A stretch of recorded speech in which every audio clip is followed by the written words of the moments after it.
Games that make heavy use of sprite scaling always fascinated me. There's something really awesome about shifting the shape and size of two-dimensional objects to suggest a three-dimensional effect without the use of actual polygons. A testament to the artistic inventiveness of old-school gaming and a style that, at its most well-executed, mixes the best of the hand-drawn sprite work of all your favorite 2D side-scrollers and RPGs, and the bombastic on-rails presentation of a great rail-based arcade game. What's more, it resulted in a bunch of games that age visually far better than a lot of the early polygonal games. Since the 3D effect is illusionary, the actual quality of the assets will depend on the developer's drawing skill far more than the technology being used. One of the most iconic 80s sprite scaling games is Sega's stylish driving game Outrun. Channel regulars Taito, creators of the Darius series and Ninja Warriors, followed it up with a more combat-centric successor named Chase HQ. You play as an insane police officer ramming into cars of runaway criminals and doing far more damage than the bad guys could ever dream of. The game had a bunch of sequels and spin-offs, one of my favorites being Special Criminal Investigation. You get to ram into cars and shoot the hell out of them. And this helicopter comes along and gives you a freaking bazooka. But the one I'll be covering here is probably the most underappreciated and underrated of the lot, 1992's Super Chase Criminal Termination. People tend to really misuse the word underrated as if it were synonymous with obscure or unknown, but this is a truly underrated game. A YouTube search will give you a bunch of videos with an unusual amount of dislikes,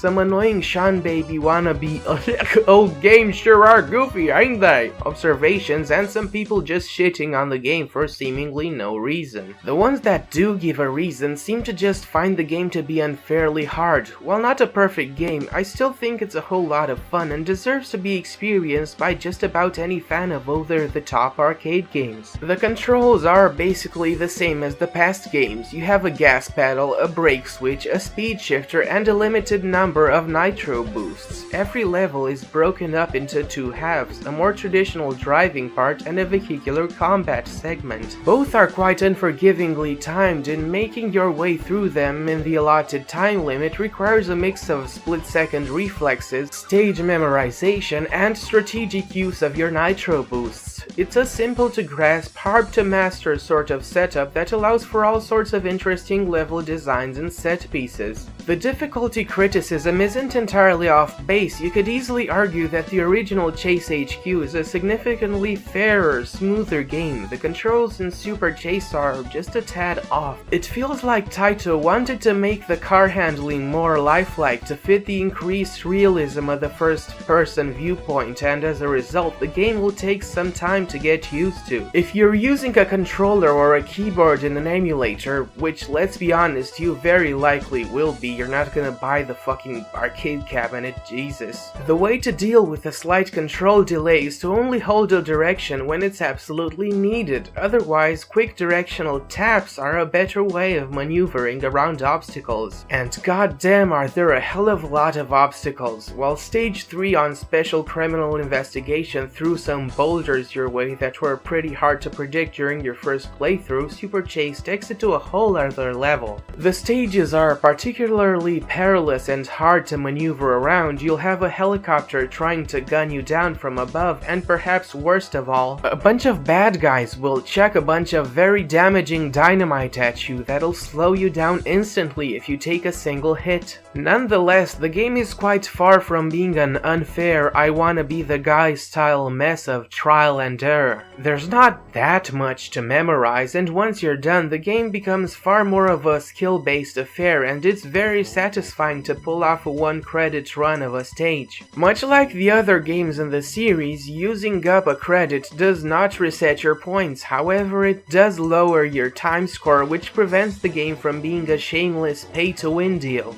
In a way, this actually makes the game accessible and less punishing to new players despite the unforgiving level design. The main reason to play this game, however, is the magnificent presentation. Super Chase's look and sound are outstanding and quite unlike the rest of the series. The world, vehicles, and characters are highly detailed and very appealingly stylized. Just compare the design of Nancy from Criminal Investigation to the one in this game. Here she looks like a particularly charming old-school anime character, while the old design looks wrong. The color use is a huge upgrade too. The original Chase HQ had a good color scheme, but it was also a tad washed out. The sequel is far more colorful, but feels kind of uncontrolled. A lot of the colors are very basic, highly saturated shades of green, blue, yellow, and whatnot, giving the graphics a garish, almost MS Paint-esque look. Super Chase gives us the best of both worlds. The color scheme feels very joyful and eye-catching, while also using very natural hues